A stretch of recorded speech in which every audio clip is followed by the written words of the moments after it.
What's going on, guys? Coach Gaglione here. This is another edition of the Powerlifting with the People podcast.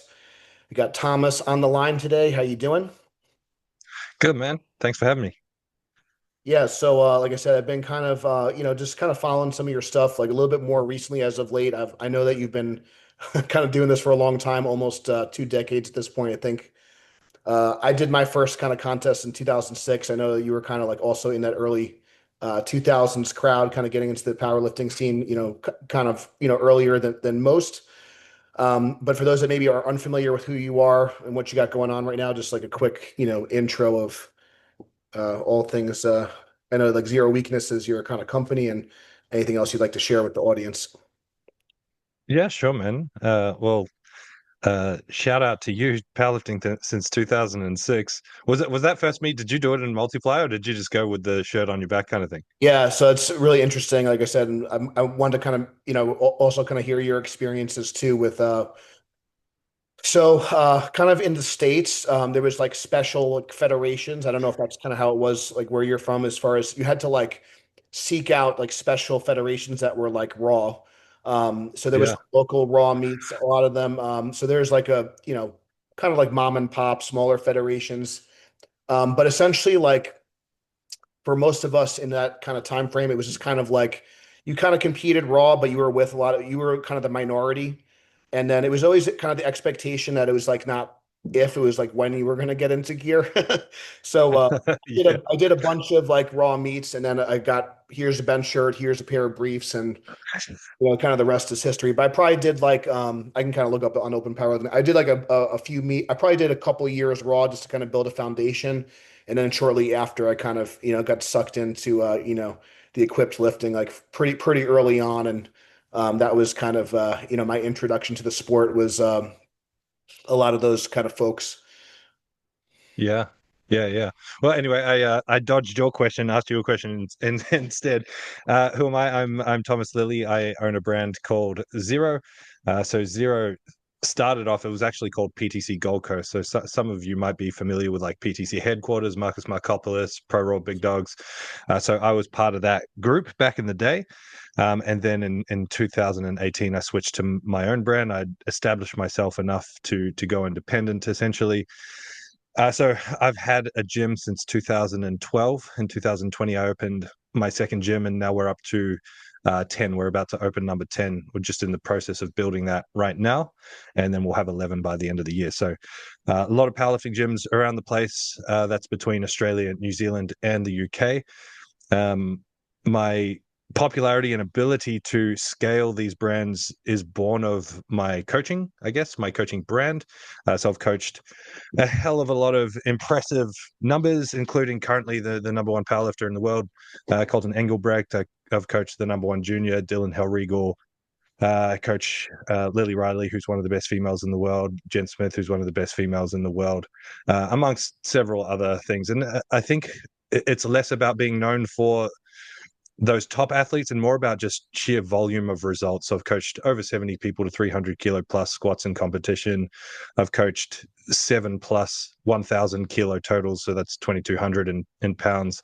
There's just been a high volume of very impressive results. So that's helped us build that. And then on top of that, because of the expansion of the gyms, I now have a powerlifting equipment company. We do combo racks, monoliths, all the powerlifting gear that you see on the platforms at Australia's biggest competitions. I work with Australia's biggest federation. We're actually bringing the equipment over next weekend to the ABS Rumble over there in San Diego. So we'll be over there with our equipment. But that gives you a bit of who I am.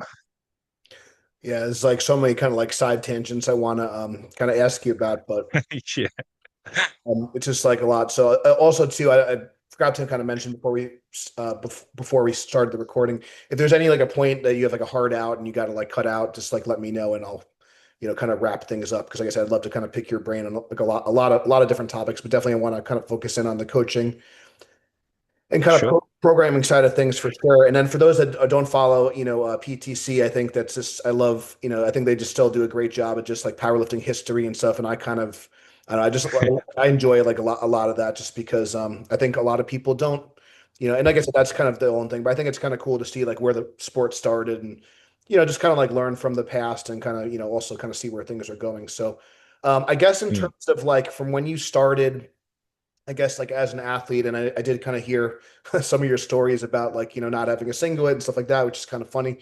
So you kind of got started as an athlete. At what point did you, I guess, decide that you wanted to, I guess, like help others?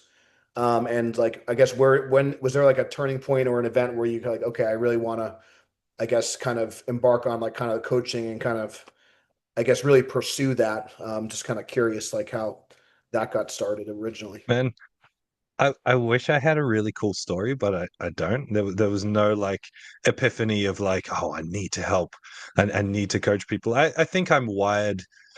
There's a series of gifts that people can have, right? Like music, like artistic talent, like emotional intelligence. I think my natural gift, if I was to try and be objective about myself, would be teaching or education. So, like my career before gyms was I was a community nutritionist, so I worked for the government, rolling out policy, doing research. But we worked with a lot of at-risk communities, so the indigenous population in Australia, Pacific Islanders, and refugees and new arrivals. So it requires a really good degree of empathy and communication, right? And I think that always came kind of naturally to me.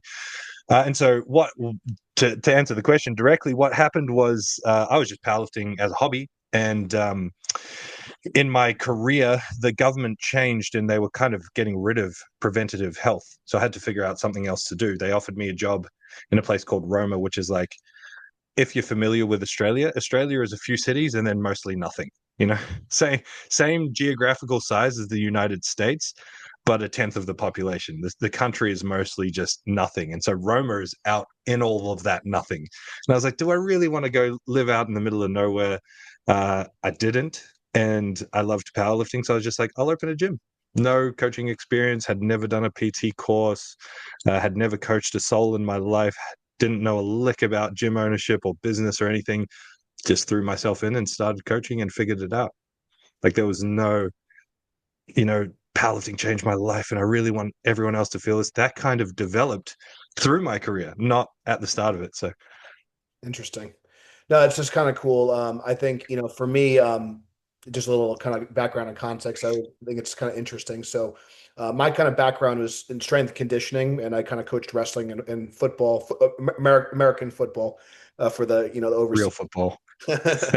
So that was kind of my population, and so I had like, and again, a lot of people also don't know, or I think a lot of people are familiar with West Side Barbell, but I think there's a good portion of people that only think it's multiply lifting, and they don't really know how much like Louis Simmons and West Side have kind of influenced kind of strength and conditioning.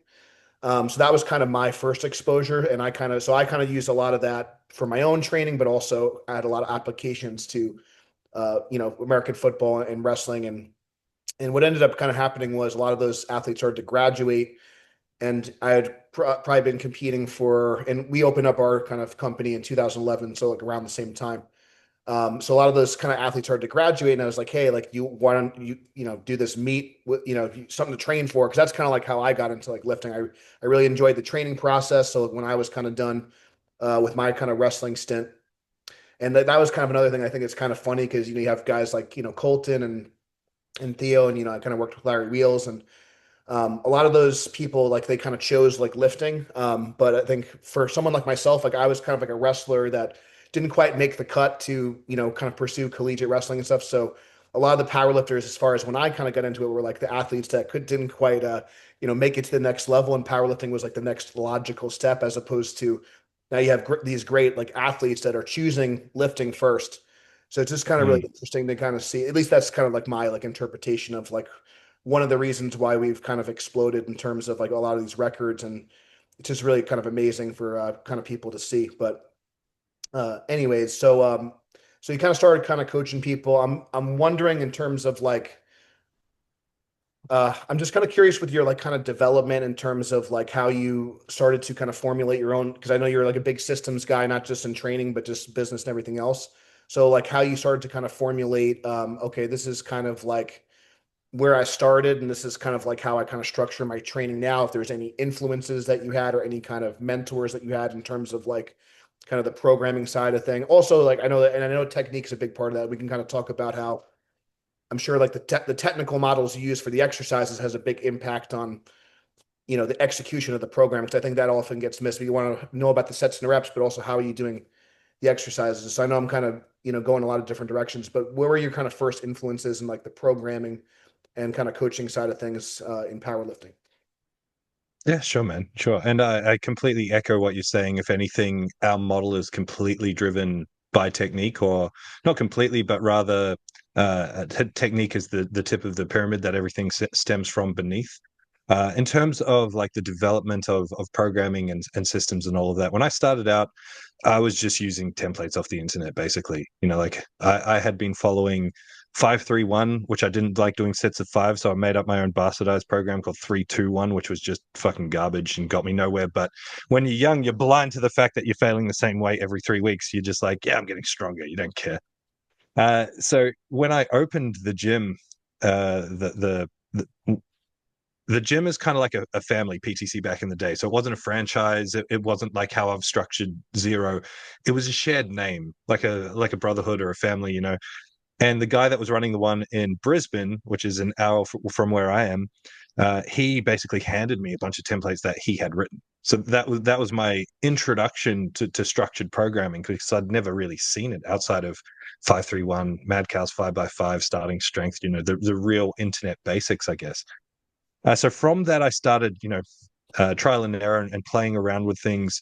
It was a real blend of uh, the Cohen Philippi sort of progression of just like linear periodization, plus things I'd heard Ed Cohen talk about in terms of how he structured his training, just like a basic linear tens, eights, sixes, fives, threes, twos, that kind of thing.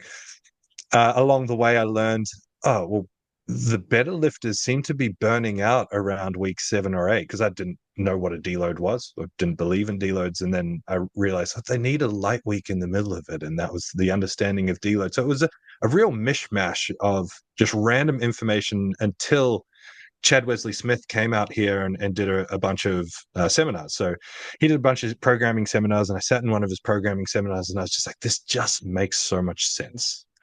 And I don't like just borrowing information. By that point, I'd gotten on my feet and wanted to understand more in depth. So I flew over there and I stayed at his house for a week, and I just bugged him with questions all day, every day. Basically got the inside out view of like the scientific principles of strength training that was out at the time between him and, RP and Mike Israetel and all that.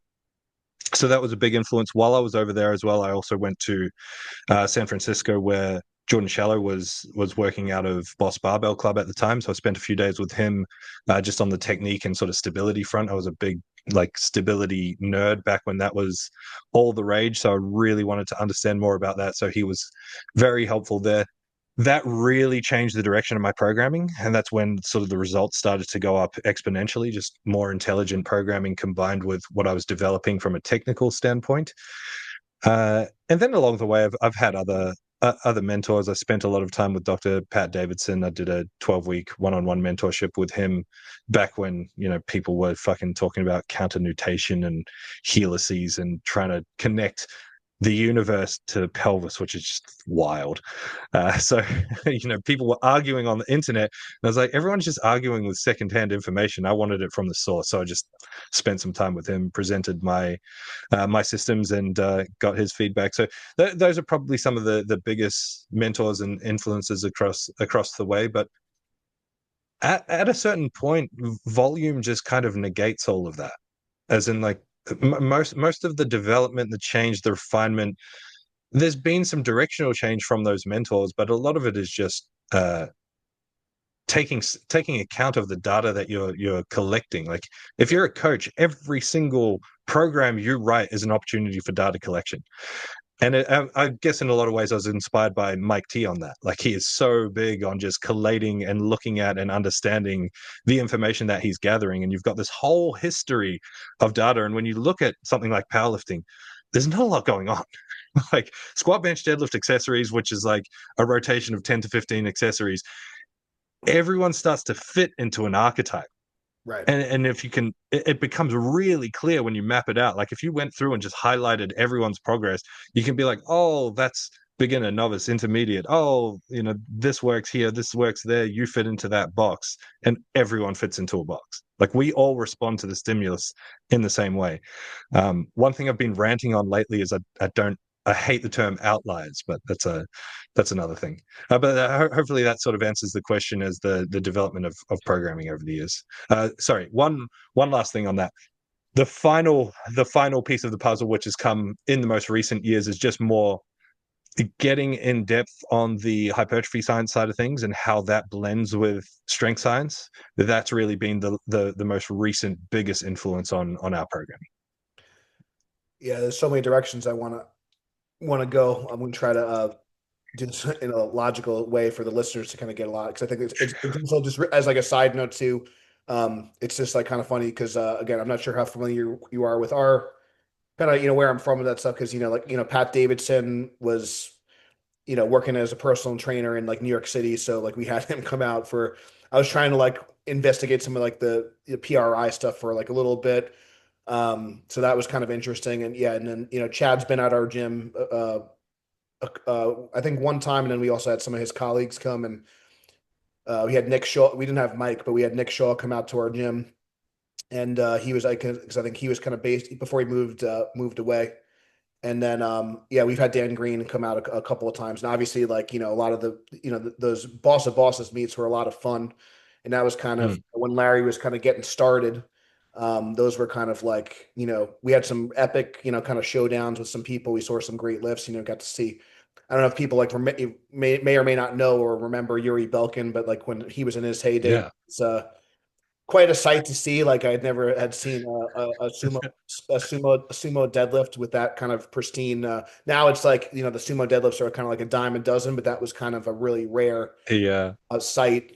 Back in the day, to just kind of see like and then now a lot of people are kind of emulating a lot of those techniques. And it's one of my favorite things from that boss of bosses meet where I think there was Larry, there was Kevin Oak, Yuri, but the 100 kilo podium, you had Yuri who Uh, looked like a 100 kilo lifter, and then Kevin Oak had cut like 17 kilos or something, so he was fucking gigantic next to him. This podium photo is so hilarious, and there's a photo of it on the wall at Barbell Club. If anyone ever goes out there, look at that photo, you know exactly what I mean. it's kind of comical to see, but also it kind of just goes to show you too, like sometimes like at the end of the day, it's like what can you like lift, and sometimes looks can be deceiving, and not to say like Yuri's pretty jacked, but again like next to like Larry and Kevin Oak and some of these other like just you wouldn't guess like that's the guy that wins like the lifting meet if you just saw like a photo of them, you didn't know anything about powerlifting, but yeah, it was pretty crazy to see. Man, this is going to sound real strange, but so I've seen Yuri at a number of meets. I was there at one of the Kerns that he did. He came out to Big Dogs. He was at another Australian meet. I've been overseas and seen him a bunch of times. And again, this is going to sound really, really weird as an observation, but you just can't help it once you see it. The guy squats and deadlifts over 400 kilos. You'd expect more glute hypertrophy. Like he's got very small small glutes for someone who squats and deadlifts so much. It blows my mind every time. But anyway, Yeah, no, it's really funny, but yeah, I think the proportion of like the quad hypertrophy and the hamstrings, and yeah, definitely it was definitely a very interesting body type for sure. Uh, yes, and I don't know if he was when you got to cross paths with him, he would always wear these very tight jean shorts a lot when he was like just out and about. It was just like yeah, the style yeah, was yeah, very very very different than a lot of the American lifters, but yeah. yeah, Wicked sense of humor too. Funny guy. Yeah. And one thing that I kind of also like, I think that was something where I kind of also realized too, going back to like, technical models and stuff. Okay, maybe there's something to like how you also move the weight, too.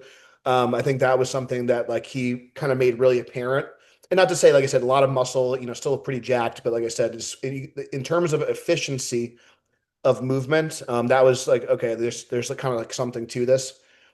So I think that like a lot of, at least from what I see, like from right now, that's again, this isn't to kind of bash at anyone's program and stuff, but I want to kind of get to the nuts and bolts of like how you kind of structure a training week, and then what are some kind of key factors when you're looking for like bottlenecks in training. Because I think that sometimes, people get wrapped up with how many sets should I do? What should my frequency look like? So if you have like, I guess someone like new that's coming to you, do you like to just do like an audit of like their technique first before you start to kind of worry about sets and reps and things like that? I'm just kind of curious, like what your kind of process is when you're kind of like building out a program for someone that you're kind of starting to work with for like the first time. Sure. I'd need to preface this with my automatic bias, which is like I'm not working with absolute noobs. The people I'm working with, if they say Sure. my max is this, I've been hitting these sets and these reps of this weight, I can build a program out of that without having to see their lifts first. And on the back end of that as well, I'm sure like most coaches probably do these days, if you're working with an application form where you've got a name on paper and a few numbers, you're probably going on Instagram and checking them out. Sure. Or you're probably going on Open Powerlifting and checking out the validity of these things to get an idea. So uh, honestly, it's just take the information. We have a basic questionnaire, or I have a basic questionnaire when I'm writing programs for people, and I'm going to be careful about we versus I. So when I say I, I'm talking about who I coach and how I do it. Zero, we use the same systems across the board, but again, my bias is I work with a very specific type of clientele. I don't work with a lot of beginners or noobs in powerlifting. So yeah, I'm taking that information, and honestly, just from reading on it, I'm going to slot them into my system, and away we go, regardless of things. There might be some compromise on some things, but I'd say that's pretty rare. Because the other thing is, it's like it's pretty well known or pretty public. If people are going to sign up with me, they've probably got a handle of my coaching philosophies, what I believe in technique. They're not going to come to me and say, "Hey, I want to squat 4 times a week," because they know I'm not going to say that's a good idea. So there's very little uh, compromise on methodology because people have a pretty good handle on what they're in for. As boring as an answer that is. No, well, I think that like so at least from my observation, and again, like I'm always curious because obviously maybe I'm, as far as the content I consume, I'm probably like paying attention to more American lifters and stuff like that. And so maybe things are kind of different in different regions and stuff. But what I've kind of found, I think people seem to be really caught up with obviously the extreme example, you see some of these kind of, we talked about outliers and stuff, some of these kind of really kind of high end IPF lifters. And I guess it doesn't necessarily have to be IPF, but that's kind of what I've seen in my own experience. The extreme example is like, SBD, like 4 or 5, even up, I've heard of 6 times a week in some cases.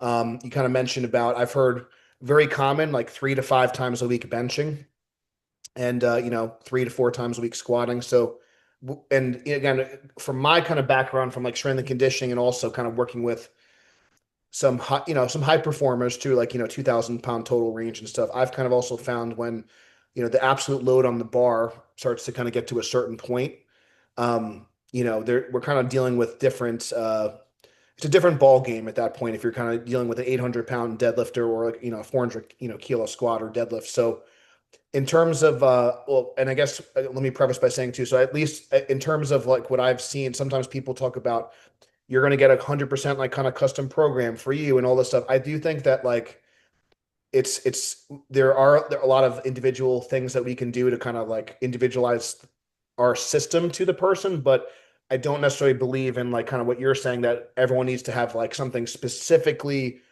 from the ground up kind of tailored to them. So I'm just kind of curious, like in terms of like these buckets that you're kind of talking about, like what the basic kind of framework kind of looks like Sure. and kind of how you kind of came up with or maybe the rationale behind this is why we kind of do this frequency. Yes. This is kind of why we kind of structure the things that, in terms of, performance and recovery and, all the things that kind of go into a good, well thought out program. Yeah. So ultimately, people need to, before anybody argues about frequency, volume, intensity, anything programming wise, we all have to come back to the fundamental question and then the principles that surround it. The question is, how does a muscle get stronger? If Mm. we can answer that, what you'll find is all of those other things are answered as part of it. The frequency, the intensity, the volumes, all of that is answered if we can answer how does a muscle get stronger. And the really difficult thing for most powerlifting coaches to wrap their head around, and this is going to take years to actually integrate into the powerlifting community, is that strength is not an adaptation that the muscle makes. Your muscles don't get stronger. Your muscles, the result, sorry, strength is the output. It's the measurement of what's of the adaptations that are happening. And so that's a very, very, very important implication. The analogy I like to draw is like a drag car, right? You don't make a drag car faster. Speed, the time that it gets, is the result of the adaptations that you make off the track, the skill of the driver, all of that stuff. It's not necessarily, sorry, I shouldn't say the car doesn't get faster. The time doesn't get shorter. The time is just the output. Strength, the number on the bar, that's just the output. So then we have to understand, well, what are the adaptations that a muscle makes? Well, there's 6 of them, and 3 of them are the ones that matter. The other 3 are just automatic, that just happens as part of training, right? The 3 that matter: motor unit recruitment, there's going to be that, there's going to be skill, and there's going to be hypertrophy. So if we can answer, okay, well, if these 3 things improve, we know that strength is going to improve. How do we improve these 3 things? And what we start to see is, okay, well, intensity matters. We have to be training hard. You can't just fluff your way through it. It has to be high intensity. We're talking sets with like 1, 2 or less RIR. We have to be using that whole model of like the effective reps theory. There's going to be, there's 5 to 7 effective reps in each set. Hypertrophy matters. Skill is specific to strength. So like we all know that it's so ironic, right? If I ask you, okay, you're working with Larry Wheels, he squats whatever he was squatting at his peak, in the 400s or close enough to it. If you want to make his 400 squat better, do you just squat with like 70 kilos and improve the skill there? That doesn't make any fucking sense. But people are like, yeah, we'll do 70%. That's your skill session. It's like, how does that make any fucking sense? It doesn't make any fucking sense because you're never getting anywhere near the intensity that's actually specific to what you need on the platform, right? So we start to make these justifications that don't make sense when you add another context to it. And so skill requires intensity, which means you have to be training hard and heavy. And then hypertrophy requires intensity, which means you have to be training hard and heavy, right? When you break all of that stuff down, then you start to understand, well, to train to the adequate intensity, you need adequate rest, which then defines your frequency. You need at least 48 hours, 72 hours is better. So at most, 3 times a week frequency is the tip of it. But then it becomes a question of, okay, that's talking about muscles, not movements. So if muscles are the priority because they're going to be the things that output the strength, movement is just about skill. And then it doesn't make any sense to be doing bench 5 days a week because the inherent assumption with that is bench is a skill for movement. And it's fucking not. Like you've been in this for to over 20 years. You've been doing this for 20 years. You're not going to forget how to bench next week. You could probably take a year off and be just as good at bench within 2 weeks as you were a year ago. Like it's like riding a bike. It's not a skill that needs that refining. And if anything, that hyperfrequency starts to become deleterious. So to answer the question then, when it comes to what makes up the volumes and frequencies, it's just that question. How does a muscle get stronger? Once we understand that, we understand SBD is literally just skill, the skill component. Now, there's going to be a lot of context within that that's going to determine rep ranges and how you wave through rep ranges. And then hypertrophy follows from that. So our programming style at Zero, my programming style personally, is pretty low volume by the grand scheme of things on squat, bench, deadlift, and high intensity on across the board, basically. High intensity, low-ish volume, very like modern hypertrophy style. Cool. And so the interesting thing about this, because you mentioned things like the individual and systems and all that sort of stuff. No individual can escape those principles. That is just how the body works. And that's what people need to understand. We are all the same animal doing the same movement. We all respond to the same stimulus. There is individual consideration within that, absolutely. But like, this is why I hate the term outlier. If we take Colton and we just gave him the same amount of tonnage, but at like 20% of his 1 rep max rather than 80 plus, would he get the same results? Well, fuck no, that's just stupid because he's not an outlier. He doesn't just magically respond to something different. Yeah, maybe he's at the tip of the at the highest point on the mountain in terms of like genetic potential. Maybe there's differences in where his tendons tie in and the tendon strength and all of the other stuff. Maybe he's at a higher point of that, but he still requires the same principal stimulus as everyone else. No, I think that's really well said. And I think, again, part of like, my kind of upbringing and my bias and kind of, everything. There was a lot of when kind of the raw like kind of era like 2012 and kind of beyond kind of really kind of really kind of took off. I felt like there was like obviously a lot of time, and maybe Chad Wesley Smith was part of this. A lot of bashing of like West Side and stuff like that. And I think that like again, I think going back to what you were saying before, a lot of these things is just really kind of trying to understand the principles.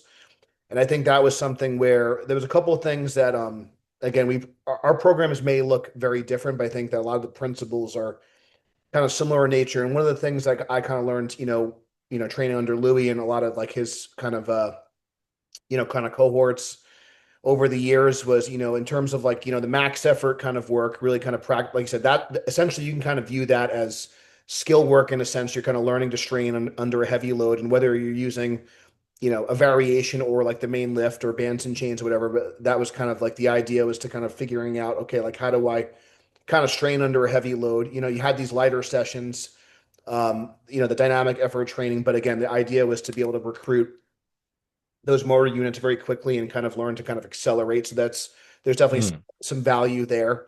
But I think that the thing that what I've kind of seen over as of late, maybe like the last 5 years or so, and maybe in some sections it's different. I felt like there was such like a overreaction to, West Side was kind of more general and, a lot more variety in training. And then things got like really hyper specific. And maybe I think that, so like where it's like you only squat, bench, deadlift, you only use a barbell, and there was really no general hypertrophy work. And I think for our system, we always try to like really kind of maximize, especially if there's like a weak link. Like we were kind of talking about, Yuri Belkin, maybe he needed to do some glute isolations or something to kind of balance him out. Maybe he would have deadlifted even more potentially, right? But we could only speculate. But I do think that I've always kind of found, even with myself, I did a bodybuilding stint in 2020 when the world was kind of shut down, and I actually had a lot of good meets after that. Like when I went back to powerlifting, it was like, oh, this is so weird where I got all my individual muscle groups stronger. I gave my joints a little bit of a break. My body composition improved, and then I kind of like laid the foundation to kind of I had like a little bit of resurgence to my own competitions. So I thought that was kind of very interesting, and I was like, okay, maybe there is something to um, just like kind of this general training. And then obviously when you get closer to a contest, that's when you kind of really need to kind of, kind of peak your singles and stuff like that. And really kind of, like I said, hone in on the skill development. So in terms of like, and I've kind of noticed with like Colton and others, like it seems like they do put a lot of effort into like that isolation work. So I'm just kind of curious in terms of when you're structuring a training day, like how much time is dedicated towards like some of these main lifts, how much is kind of dedicated towards isolation work, and how do you teach your athletes to kind of approach each kind of part of like the workout in terms of their approach, the mental arousal, how they're executing these lifts. I'm just kind of curious how you kind of go about teaching your athletes that. Yeah, sure, man. I just want to I just want to tail on from what you were saying there, which is I don't want to send the wrong message in terms of like uh, people doing SBD days or 4 times a week benching or running West Side. There's principles being ticked off in all of these methods, which is why they work. Sure. Like I don't want people to delete what I'm saying just because another methodology works. Just like you're sort of recognizing, okay, we do stuff different, but things work. And it's like if we can tick off boxes of certain principles, then we make progress. That's why high frequency works. That's why max effort and dynamic effort works. There's elements of principles that are being ticked off. Our job as coaches is to figure out, okay, where do we believe the principles practically point towards, and how do we integrate that into programming? And if you tick those boxes, people will make progress. So, like, I don't want to come across as ever bashing on other methodologies. My question is always, with the knowledge, the tools, the skills, the information that I have, can I do things better than before? Like if we look at Colton, he's been working with me for what, 2 years. We've added pretty much 200 kilos to his total. Would we have done that doing 3 SBD days a week or 5 benches a week? Probably not. But I don't know. All I know is what I'm good at, and what I'm good at is getting results. So I'm going to stick to that, right? And yeah, I mean, there's a lot more, a lot more subject matter that you can take that, but I'll answer the question. So in terms of the actual structure of the programs, although it's influenced by hypertrophy stuff or modern hypertrophy training based on that principle of, again, how does the muscle get stronger? I'm a powerlifting coach. We're very focused on powerlifting. So Yep. my coaching is heavily, heavily, heavily focused on technique. The reason for that is because technique is the ultimate bottleneck. Your technique is how you express your strength. You very rarely fail, for example, a squat because your legs are too weak to squat the weight. You fail a squat because you come out of shape, you lose position, you fail normally somewhere else. And same thing on the other lifts. And so technical execution, every single rep you do is an opportunity to practice, to improve, to get better. You think you're doing a set of 10 and you fail the 11th rep. Technically, at that point, your 10th rep was your 1 rep max, right? And so, like, the technique is the ultimate bottleneck. That's ultimately what we're focusing on in training. Then intensity, of course, based on the principles I was talking about. Now, I tend to only program 1 SBD per week for most lifters, sometimes 2 benches.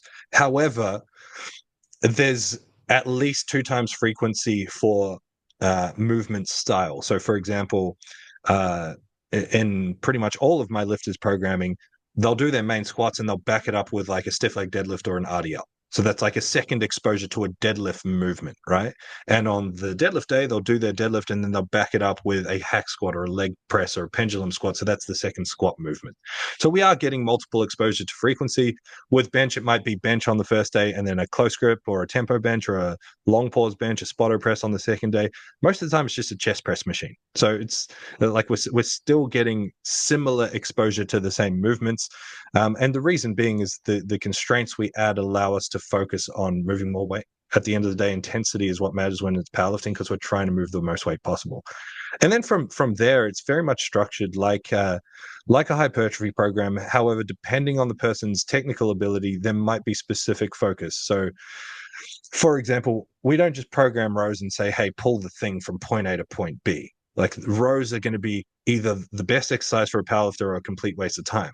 The low bar position, the position we're trying to get our shoulders in on a bench press, what we're trying to do with our shoulders on a deadlift, they require a particular style of row. You have to be going through full range. You have to be achieving the relative scapular position that you're trying to get in a low bar squat or a bench press. And so we focus on rows with a specific technique. And so the intensity is then determined by the technique. We want the highest intensity possible, but the movement matters first.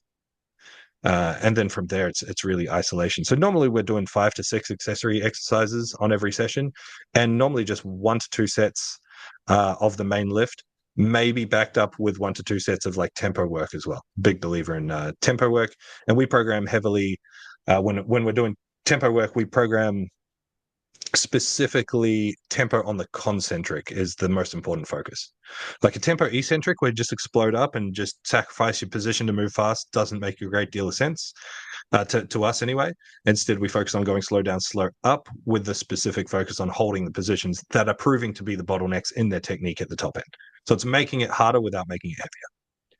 Yeah, so can you give it maybe just a few examples of like, I guess the cadence of, let's say, I don't know, in a squat, like you said, maybe someone's kind of, their hips are kind of shooting back out of the bottom. They tend to get forward. Like what kind of cadence would you kind of use on the way up and any kind of other instructions, for a lifter, like in that case? Sure, sure. I mean, like this, the specific time is kind of irrelevant, right? It's more about the control. But the time I might prescribe is like 2 seconds down, 1 second pause, 2 seconds up, maybe 3 seconds down, 1 second pause, 3 seconds up, something like that.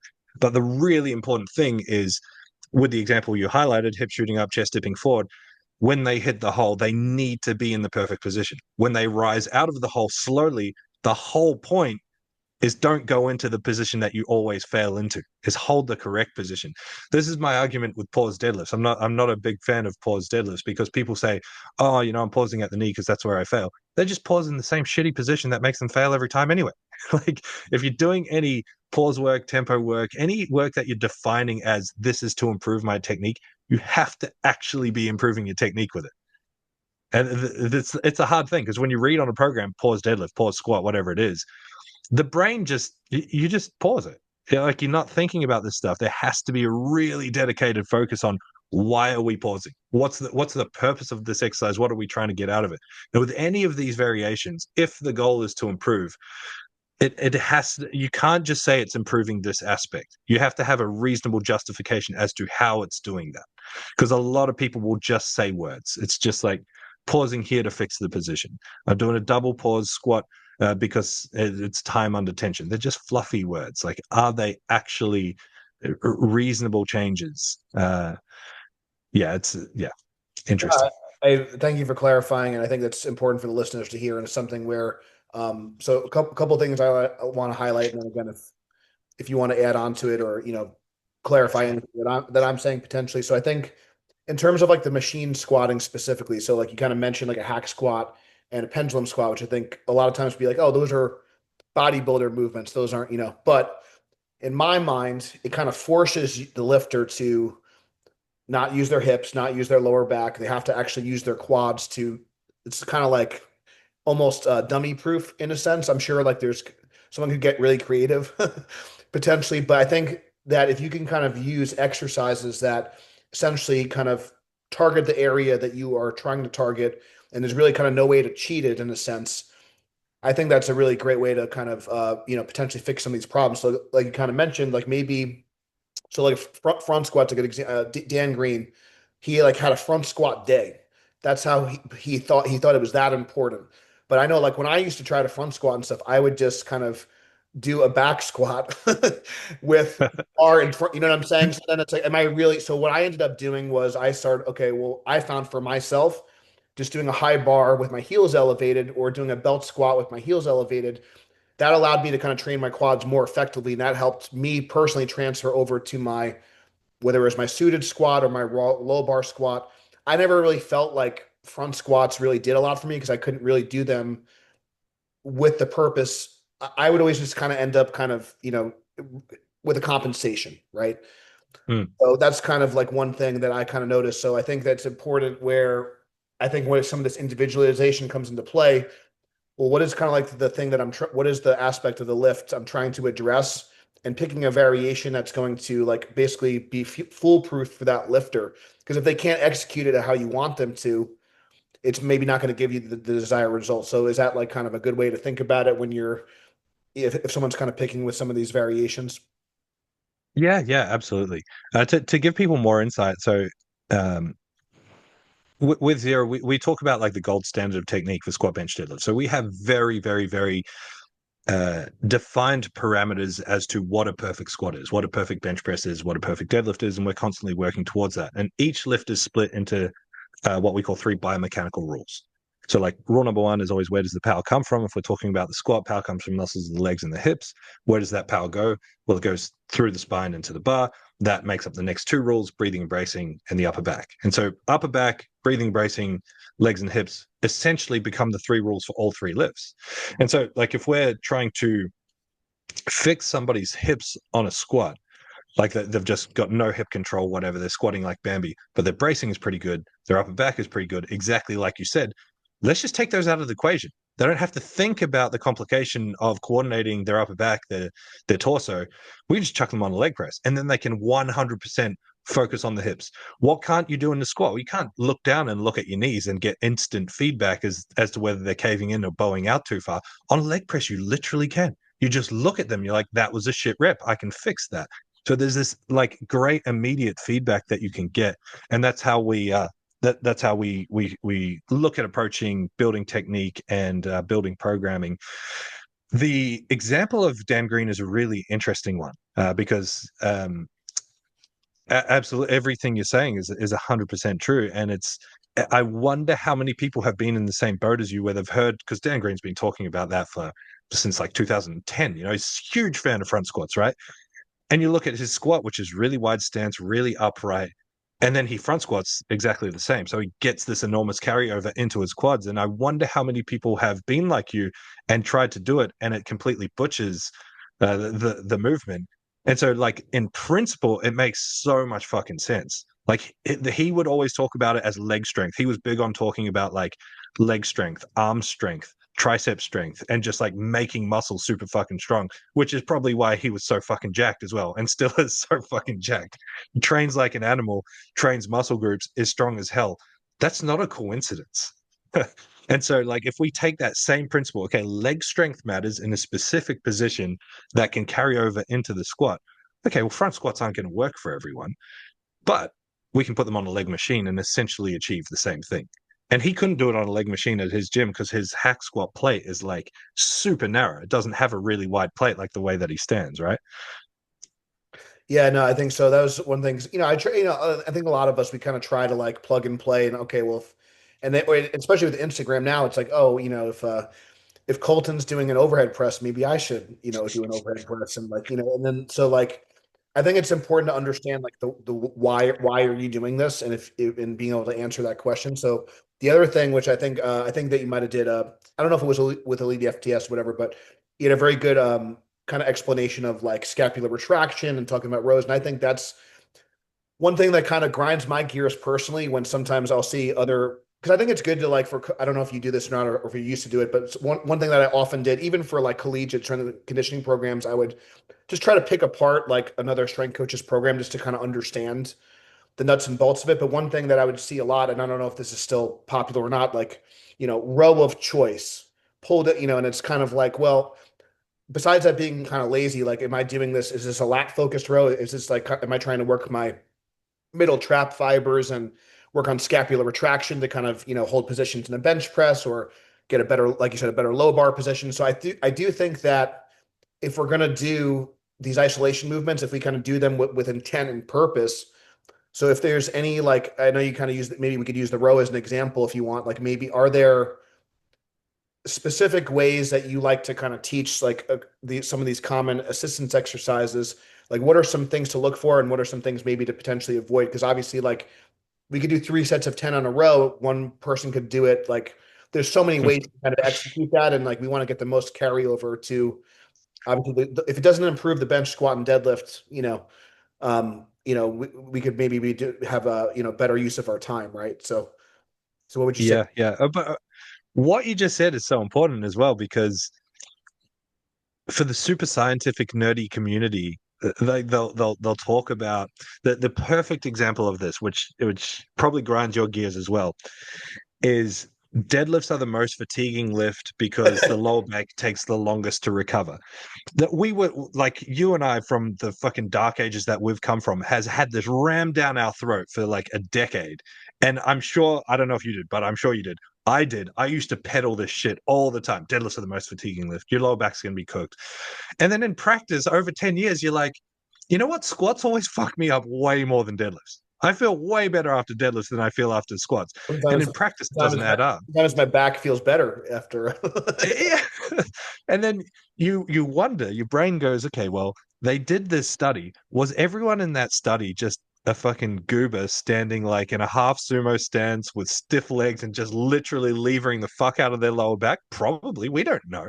Same thing with like bench press bench press grip width studies, wide versus narrow and what that does and all these EMG things. It's like were they lying completely flat? Were their shoulders cooked? Were they trained? Was person one retracting, person two not retracting? Is there any controls for this? You look at studies, there are never any controls for this. It's just wide versus narrow grip.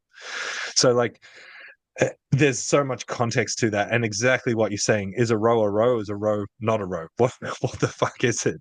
And so, to answer the question, yeah, we have a very specific focus for the most part, and it would be on the big ticket exercises that are actually going to carry over. And depending on the person's level of breakdown in an exercise, it might go further down into the programming chain. So what I mean by this is like you only fix a squat with a squat. If I'm trying to fix, I've got a guy, Joseph Whitaker, who squats like 460 kilos. If I'm trying to fix his 460 kilo squat, I can't fix it with a 60 kilo squat. I have to fix it with 455 and then 450, and then I can give him a single leg fucking kettlebell RDL balancing on a Bosu ball and say this is really good for stability. That's going to fix your squat. No, it's not. It's up to him to fix the squat by thinking about it in the squat itself. And so if we're using these exercises to actually carry over, there needs to be a specific focus. So when we're doing something like a leg press, there'll be a very specific focus as to making that match the squat. And it's not about weakening that movement, because in theory, it should strengthen that movement. Like we want the strength of that to catch up to the squat, or to match, so we can carry it over. Ideally, your leg press should be significantly stronger than your squat, because your squat should be bottlenecked by your ability to transfer the load to coordinate the movement, right?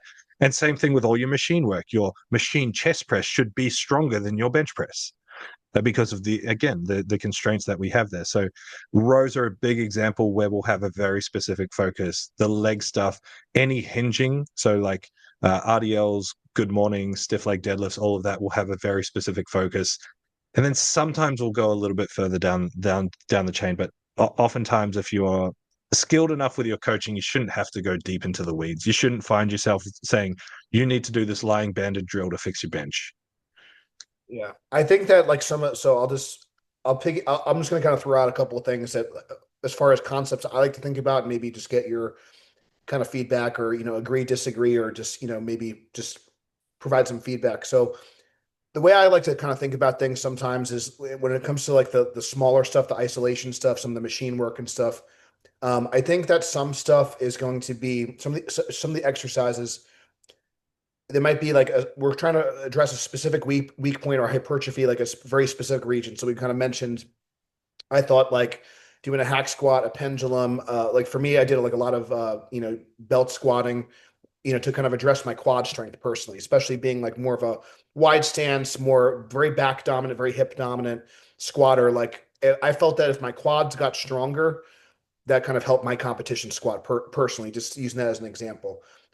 Now that going further down the line, like you were saying, some movements I kind of view maybe we're kind of mixing in an off season, maybe just almost like health movements. So for example, like a reverse lunge, for example, great glute exercise, right? Is it going to make me squat 1,000 pounds? Maybe not, but maybe including some like single leg work, for example, maybe just for just general like orthopedic health and stuff like that. Do you have any exercises, maybe like maybe it's to like just make sure our shoulders are a little bit more resilient, stuff like that, that's a little bit further down the line, that maybe they're not necessarily like a driver of like absolute strength, but it just kind of keeps the body intact when we kind of get to those really hard heavy peaking phases? Does anything Mm. come to mind for your system with kind of just things to kind of keep the body more resilient, mobile and healthy in that regard?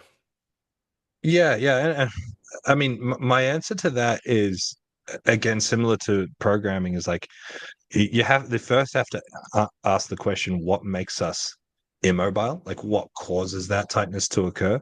And without going deep into it, because it's just kind of a waste of time at this point, people tend to lose that when they stop moving through full range.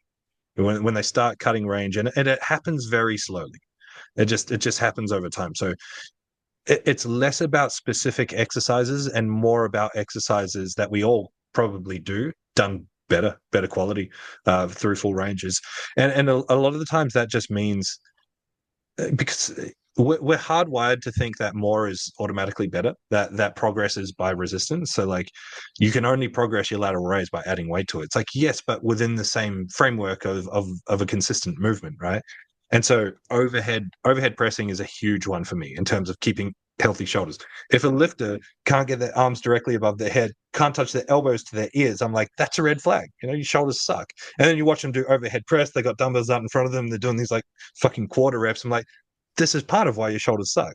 And if we just knock 10 kilos off those dumbbells and actually lock out and reach up, watch how much better your shoulders feel very quickly. And also watch how quickly you get back to doing the same weight, but just with better technique and healthier shoulders. So a lot of the times it's just the same movements done really well. I'm a big believer in I don't want people to think I made that comment about you don't have to do that little banded drill on the floor. We do a lot of little like warm up things like that. We do a lot of like little warm up range focus priming exercises before we train. I'm a big believer in that stuff. Ultimately, it comes down to, again, just keeping joints healthy through full range, just moving through full range. And so part of your question was around like, keeping joints healthy leading into peaking. There's also a focus change as you get closer to competition. Like you're going to pull back the intensity on accessory movements as you go into your heavy strength and peaking phases, those last sort of, call it 4 to 8 weeks leading into a competition. You're probably going to pull back some of those bigger accessories, not doing super heavy RDLs or something like that, and replacing it with maybe a B stand dumbbell RDL and going through full range and doing it with the tempo and just making sure joints are moving healthy. This is even more important if you're working with people using performance enhancing drugs, because they're going to get a rapid, as they come into peaking and they add whatever, some orals and stuff like that, they'll get a rapid jump in strength, which the body's going to be like, what the fuck are you doing? This isn't right. Here's a bunch of muscle tone to restrict movement because you're going to break. So all of a sudden they'll tighten up. And also, some of these drugs just literally increase muscle tone. They just make people tighter. So, especially with people using drugs, being extra mindful of moving through full range and, yeah, using these exercises, unilateral stuff as well. I should have mentioned. So split squats, going into a deep split squat, not some fucking half split squat or a half lunge where the knee's not touching the floor. Full range, deep range unilateral work is brilliant at keeping joints healthy. Yeah, so I kind of like one of the things I don't know if you follow or have seen any of Eric Bugenhagen stuff. It's kind of, he kind of refers to some of these, the optimal as like, Johnny pencil neck exercises. I think sometimes the Johnny pencil neck exercises can have their place in terms of just like, really kind of targeting specific areas and just like I said, keeping ranges of motion. So obviously you're not going to do a crazy amount of load on like you said, you mentioned a B stance RDL or like a very deep split squat, but those things can help kind of potentially preserve the range of the motion that you have. And I think that in terms of like the overhead lifting, I've kind of found that with myself where like if I'm not doing, I've kind of recently kind of added a little bit more overhead work back into my own program because I've had some cranky shoulders from like wrestling and football and all this stuff. And yeah, it's like if you want to preserve the ability to like lift overhead, well, maybe you should, lift overhead might be. I know it sounds like kind of obvious, but and even just like I know for myself, like I'll, I don't know, I'll do simple things like just I'm gonna hang from a pull-up bar and just like okay, that's a good way to okay, can my lat kind of go through that range of motion? Can my scapular like upwardly rotate and depress, more easily and just kind of can my shoulder blades kind of glide on my rib cage more effectively? So those are just some things that I think about where it's like, okay, is working like scapular depression, is that gonna like, blow up my deadlift or my squat or my bench press? But if I can kind of just make sure all those like little structures are kind of strong and mobile, I think that kind of goes a long way when you start to kind of get to those really, because I'm sure like, putting 1,000 pounds on like your back, like what does that do to like, and you're constantly stiffening yourself up, over time, you really get like locked up. And again, if you've never had that kind of weight on your spine, I think it's hard to kind of imagine like what that can kind of do to, your body over time. So, um, Yeah, yeah. And at the end of the day, you could actually join the dots there. You say something like, is this little scapular depression or upward rotation going to blow up my deadlift? Well, maybe not directly, but staying healthy and not being broken and consistently training is going to blow up your deadlift, right? There's nothing wrong with training consistently and being healthy. That's like what we should be chasing overall. And it's one of the so one of the reason why I err towards lower frequency and more accessory work is because powerlifting is very much a long game. The weird argument some of these high frequency people make is like, yeah, but if you had the 50, sorry, if you had the 6 months to add 50 kilos to your squat, and if you didn't, your family was going to get killed in a fire. First of all, what a disgusting analogy! Fucking weird. But like, what? No, we don't have that pressure for one, and two, I probably wouldn't do that anyway. I'd probably just train real smart. But yeah, at the end of the day, longevity is what makes for the best powerlifters, and so I think part of the reason people fall towards higher frequency is that they expect it to blow up their lifts really fast, and it can. But ultimately, when you average it out, then over 2 or 3 years, it probably just makes your progress way slower than not going so fast at the start. Just in like the marathon analogy is perfect. You don't sprint off the line because then you're going to slow down and not make it to the end. I'm I express similar sentiments. So I do want to be mindful of your time, and also I just want to provide some more practical takeaways and plug into your services and stuff as well. So I got time, man. I'm happy to keep going. I do appreciate it. Um, so this is kind of just like a theory and kind of something I've been kind of like just letting kind of stew in my mind a little bit. So I'm kind of with you where I think that like for me personally. Just a little anecdote as well, and this is all like multiply and equipped lifting and stuff. But I know when I was in like 2013 to 2015 was when I was like my absolute strongest. But I was like 340 pounds at 5'8" and not super healthy, and so I never really kind of put all my lifts together in the platform. And I was kind of chasing like a 2,000 pound total for like forever.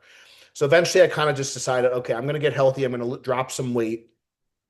So I kind of went all the way down. So, anyways, I felt like I was capable of, doing 2,000, 2,100, 2,200. I'd squat 900, but then I would bomb on bench or like whatever. I could never put my lifts together. So that was another thing. I think people are a little bit smarter. But anyways, so I felt like I was kind of capable of like, and in terms of my raw strength and everything else, in my mid 20s was the best. Fast forward, I got healthier, dropped some body weight, and a lot of my best meets, my best absolute poundages. I even hit like an assured bench PR last year, like all time bench PR. So a lot of my best like performances were kind of like after I dropped some weight, a little bit more health conscious.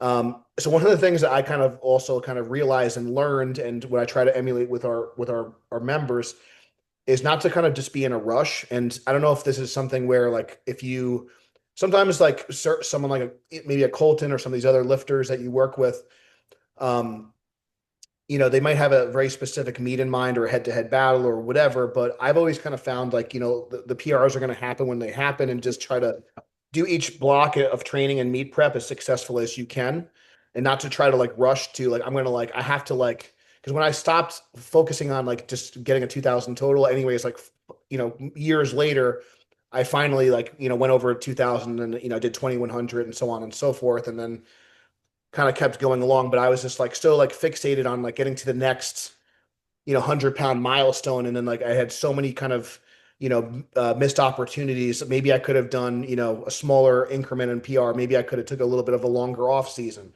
So in terms of like when you're trying to, I guess, get your lifters in that long-term like state of mind, in terms of some younger kids. And this is a second piece of context. So this is just something I've been kind of thinking about in terms of this next gen of lifters. You're seeing a lot of like teenage lifters and junior lifters that are like hitting like these unbelievable, they're like exceeding like the open records a lot of times. I wonder if like with this high frequency kind of type of training, and then people being exposed to these heavy lifts early on, are they going to hit like their peak sooner potentially? Are they going to be able, because at some point, there has to be at least some sort of asymptote, right? So I'm just kind of like wondering in terms of like, is there not necessarily holding people back, but is there like kind of a situation where maybe going too fast, maybe you got to pump the brakes sometimes, maybe, how do you get your lifters in like more of a long-term like mindset, or like, do you Mm, try to, how do you kind of, because the way I kind of look at myself as a coach is I'm almost like a GPS, right? I'm going to kind of give you directions. I'm going to give you feedback. You have ultimately have to like listen to the GPS and get to the destination safely, right? And then, some lifters are going to like choose to do what they're going to do. Some, people, so anyways, that's just a little context with my own journey and some of the things I've learned. And I'm just kind of curious in terms of like advice for people like, having this long-term approach. And then if you do think potential, I'm just kind of curious, like your thoughts on like, if maybe like some of these younger lifters, maybe they might be better served, maybe not necessarily like kind of holding back, but maybe kind of pumping the brakes a little bit with like their own like progress, and making sure they're kind of ready to take that next like leap in strength before they kind of burn themselves out, and they overextend themselves. Like again, you got to mention the marathon runner. If you kind of come out mm, if you come out guns blazing, maybe you don't reach it to the finish line. So I know mm. there's like a lot there, but these are just some things I've been kind of pondering in my brain, and in terms of like, especially working with really talented like young lifters, and how we could kind of best serve them and make sure that they're healthy for the long term. Yeah, yeah, yeah. But in my own practice, it's kind of by design because I'm not programming in such a way that will have those peaks and troughs. It's a pretty steady climb, and I mean I still I'm happy to fall on my sword in saying that the way that I approach, I believe, will get faster progress than the high frequency stuff in a healthier way, regardless. But for the listener who's maybe hell bent on being as strong as fast as quick as possible, all you have to do is scrub through open powerlifting and look at the people that are champions and see how long they've either been champions for or how quickly they've dropped off. The people that were champions 4 years ago that you don't hear about anymore. And so, I mean, like, this is cyclical. We're not in a new era of powerlifting. This is just Shaco 2.0. We all did Shaco like back in fucking 2010 to 14, and we all got really strong really fast. We all got really broken really fast, and we worked out, oh, maybe this isn't the best way. And then we all did linear periodization, scientific principles of strength training up to 8 sets of 8, and we all got really strong really fast, and then we all got really broken. We thought, oh, maybe this isn't the best way to do it. And then we all started toying around again with like a new modernized version of conjugate or west side or like we just go around in circles and we get a little bit smarter each time, and we're just a lot of people are just back in that sort of Shaco style circuit, hyper specific, high frequency, very low accessory work. And I mean, the people that are often the biggest proponent of it, you click on their open powerlifting and their numbers are like the same for the last 6 years. It's like, okay, maybe it's not working as good as it seems. The people that are rocketing to the top, just keep an eye on them. Within 2 years, they're probably not going to be there. And so you look at the examples of the people that stood the test of time. And most people, I want to use the example of Ed Cohen because he was, very intelligent, low volume, very simple linear progress sort of guy, and was the best across all weight classes, across a bunch of weight classes for a long time. But I feel like the new generation just they don't care about that. Like it's very special to us, but the new generation is like Ed Cohn, who, what? Oh, this guy was really strong. So what? This other guy is super strong as well. I'm just going to listen to them. And so you kind of have to look towards, okay, well, who are the standouts that are rising through the ranks and appearing on top? And I mean, we can use examples like Dan Green. Dan Green had a pretty steady rise and stayed at the top for a while. Yuri Belkin's the same. Colton's doing it, but a lot of the young kids are more on the IPF side. I'm surprised by how many IPF people don't even know that Colton is the strongest powerlifter. Like my gyms are full of IPF people, and they're like, "Yeah, okay, cool, whatever." Anyway, Russ, well, but look on the IPF side of stuff, and there are people like Russ. There are people like Mike T. There are people that have been Sure. towards the top or at the top for a long time. Look at Russ's training. Yeah, there's a bit of frequency there for sure. But fuck, look at the size of him. He's jacked as hell. He does heaps of bodybuilding training. He had that long season of bodybuilding. Like, look towards those sort of examples as how do these people get longevity? Well, it's not trying to rush to the top all the time. It's not doing 6 SBD days a week. It's about, uh, you made a comment before about looking at other coaches and picking apart principles. That's the way to do it. Don't look at Agata or um, I don't know the guy's name, the 74 kilo guy is strong as hell. Don't look at their exact programs and be like, I need to do that program. Look at the principles and be like, what part of their training is the thing that's working? And if you can't extract that, that's what the coaches are for. Go get a coach who can extract that. Like there's principles within all these methods that are working. No one's doing anything dumb. No one would actively do something that they believe is stupid. Uh, but there are key fundamental principles that you can extract from all of those things that you should be following. So I don't know how well that answered the question. It is a marathon. It's not a sprint. How I do it personally is just by having that. It's a sales conversation, right? Everything we do is sales. If I'm trying to convince you that my technique is the best, I have to sell it to you. And when it comes to longevity, my sales is always strength because that's how a true powerlifter athlete sort of thinks. So if I'm coaching when I spoke to Theo, like he was around a 370, 380 deadlift when we started working together. His best now is like 477. And he was talking about getting a 400 kilo deadlift. I'm like, yeah, 400 is pretty cool. You know what's way cooler than 400? 450. They're like, I'm not talking about the goal they want. I'm talking about the possibility of what's there. And like you said, I'm going to provide the GPS to get there. And same thing with because I have to speak like this because I can't deadlift 400 kilos. I can't bench press 300 kilos. I can get you there, but like if I'm selling it to you, you have to trust me, which means you have to believe what I'm saying, which means I have to show you that I can. I have to demonstrate it through the felt experience of training. And once you've seen enough of that, you're just going to trust it. So like it's a sales process, and it is about like if you truly want to be the best, if you truly want to be as strong as possible, it's a marathon, not a sprint. Yeah, I try to like tell people if, especially if someone's like really young and they have high aspirations that, you know, if again to your point, it's like if you look at some of these people, like it's going to be on a very fast, like Larry's a good example. He had like a very good like five-year run. It was pretty fast. If you kind of take a step back, and then you have other lifters, like you said, you kind of mentioned like Russ and stuff like that, where I would say if most people like again, obviously there's different genetics and things like that could be faster, but for most people, I think that you could really kind of maximize close to your theoretical limit. It's gonna to be good at anything. I think it's gonna take a decade, and I think that it's where I think if people kind of have that in mind and they maybe don't need to be in such a rush because if these you have if you had like a 15 kilo PR total, and you compete like 2 or 3 times a year for, that could really kind of be substantial.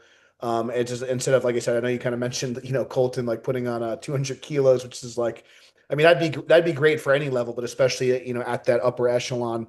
And again, if you sometimes if you when you're at a certain point, I know this happened with myself, you kind of address some bottlenecks, and sometimes you have this big boost if you kind of figure it out, like maybe there was a bottleneck in your technique or a bottleneck in a certain weak point, you might see a real big surge. But again, if you are always trying to rush the process, that's like I think when people kind of start to kind of get dinged up, and if you're not healthy, it's going to be really tough. So, but yeah, Yeah. I appreciate the insight for sure. So I will just say real quick, it's um, where it gets more challenging is when drugs are involved as well, especially with young people, there, because the drugs add a big spanner to the works. A big spanner to the works, and there is, depending on who you are as a coach, there is some moral responsibility there, and I haven't actually done this yet, but I'm gonna do it now, which is I've sort of mentioned it, but I haven't gone too hard on it. A lot of people think that Colton is absolutely fucking juiced to the gills. I am more than happy to say that this guy, at his absolute highest doses, probably takes less than what the average untested powerlifter cruises on. He takes next to nothing. And people look at his skin and think he's juiced to the gills. He had bad skin before he was taking gear. Like it's not an indicator of gear abuse. And I can say it confidently because the guy stayed with me at my house for a month, peeking into big dogs. So I know exactly what he took when he was there. And let me promise you, it was next to nothing, which to me is the most mind blowing thing. And people who aren't familiar with drugs probably won't believe me saying that. But like to me, it is absolutely the most mind blowing part about Colton is how little he relies on performance enhancing drugs. He spoke about it personally in terms of like compounds and maybe dosages on the Mark Bell podcast that he did. So if you're really curious, you can go listen to that because I don't want to speak for him, but I can tell you he's never touched things like Tren. Yeah, he doesn't go hard on drugs at all. Um, yeah, just thought I'd drop that in there. yeah, it's something I always am kind of I've kind of gotten that a lot too. Obviously, working with Larry, and Larry's been very open about some of his trials and tribulations with performance enhancing drugs, and I think that like you try to I think I don't know if man I forget, it was like a bodybuilding coach, but it was something that also I've been kind of pondering a lot about in terms of like what is like the role of a coach and a strength coach and a powerlifting coach, and I do think that having some element of harm reduction, I think, is important. Obviously, we want to be results driven.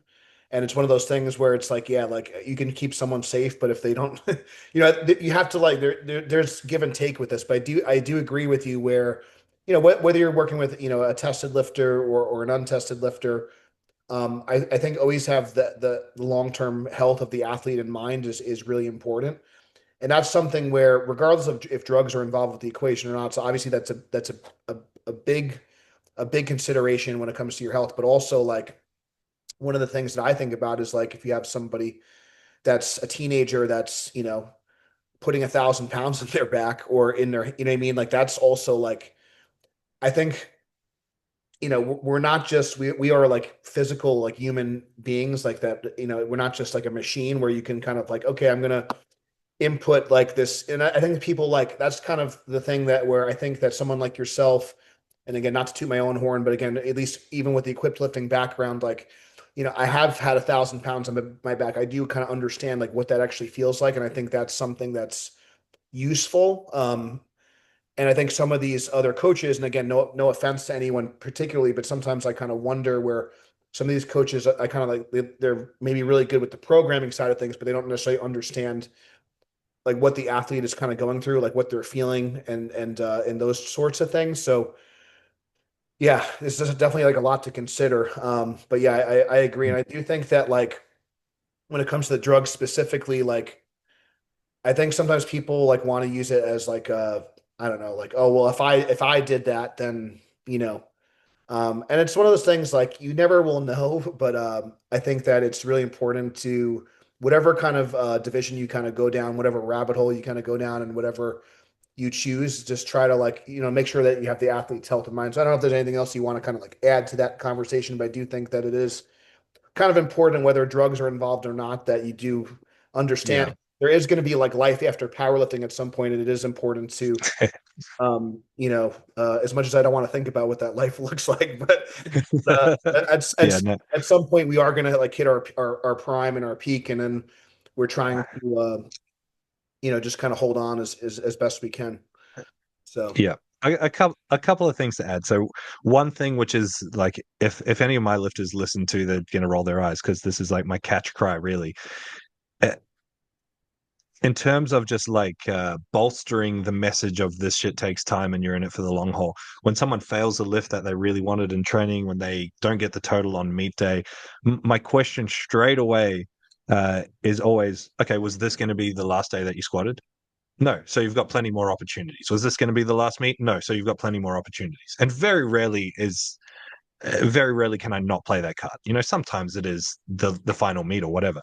And so, like, for example, with Colton coming out for big dogs, he wanted the 1185. He wanted to break the all time record at that meet, and he missed it on the last deadlift. And he, like most athletes who are as driven as him, might be upset about that, but he's just like, oh well, I'm just going to get it at the next one anyway. Who cares? And so, like that sort of attitude of like, I'm still going, I'm getting stronger. Here's the progress from where I was to where I am now. If I can match that again, then I'll be beyond what my goal was at this point in time. It's just like reminding people where they've come from, the steps they've taken, and how that extrapolates over time. You got time. It's going to be okay for sure. And then one thing to add to your point about like, you mentioned you've had 1,000 pounds on your back and that kind of thing. I agree. Because I get asked this question a lot on podcasts, like what do you believe makes a good coach, or does a coach have to be a good lifter? I don't think they have to be the best lifter, but they need to have experience, and it doesn't just mean experience with pushing the body to the extreme, chasing the highest point possible, because like a female coach is probably going to be a lot less likely to have had 1,000 pounds in their back. But no one can doubt someone like Jen Smith or Lilley, who are both coaches, their ability to understand what high performance means and what pushing the body to the limit means. Like that's just a concept. The weight doesn't matter. But the other thing that's really important for a coach to have, which I think is the thing that's lacking, is just experience, and experience from all angles, and especially mindset. I very much understand what it's like in the heads of these top athletes by virtue of I've been like that, whether it's in my own athletic pursuit or in business, but also I've worked with so many of them. I already know how it all works. And so I can have conversations on a different level that a coach who might be smarter than me with technique and program could ever have. And so that's what really separates the long-standing experienced coaches from the book smart coaches.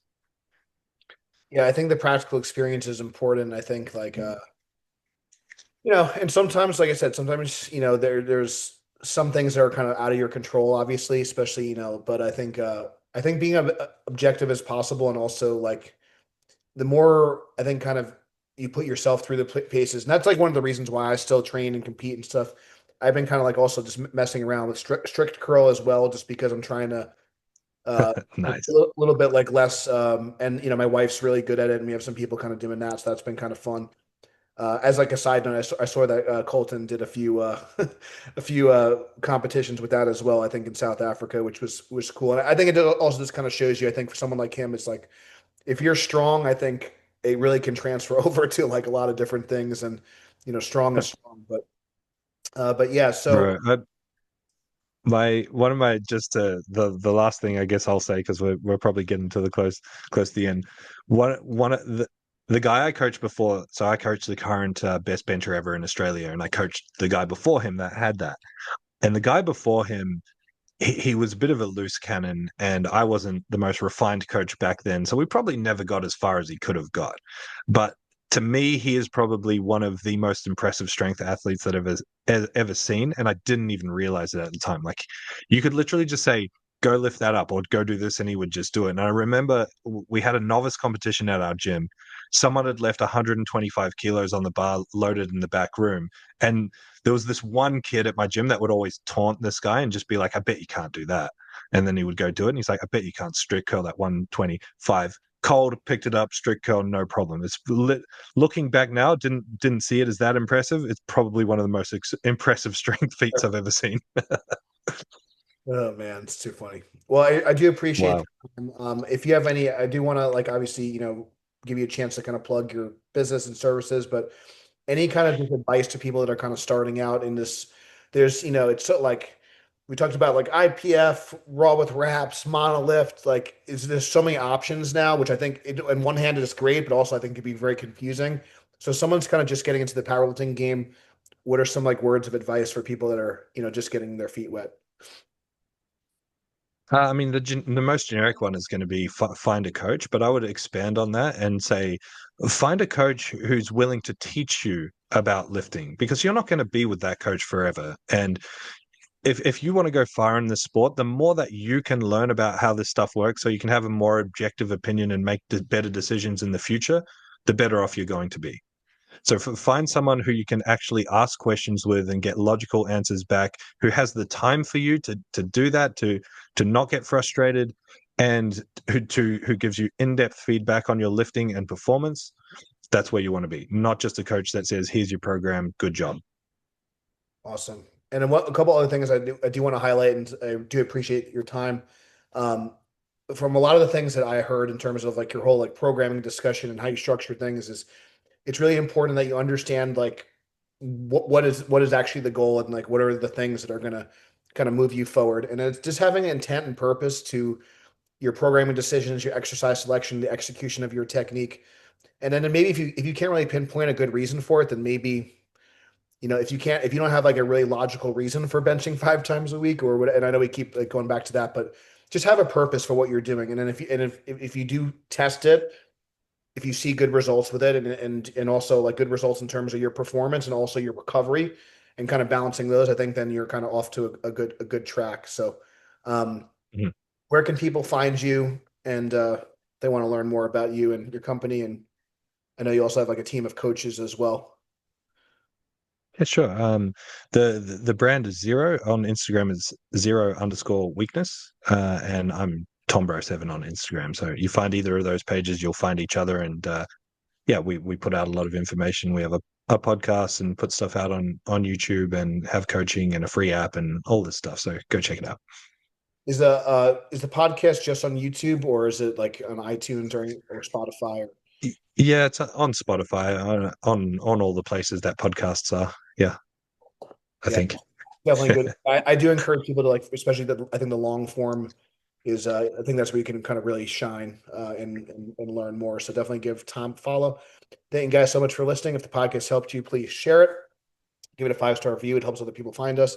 Thank you so much for listening. Until next time, stay strong, and we'll see you soon.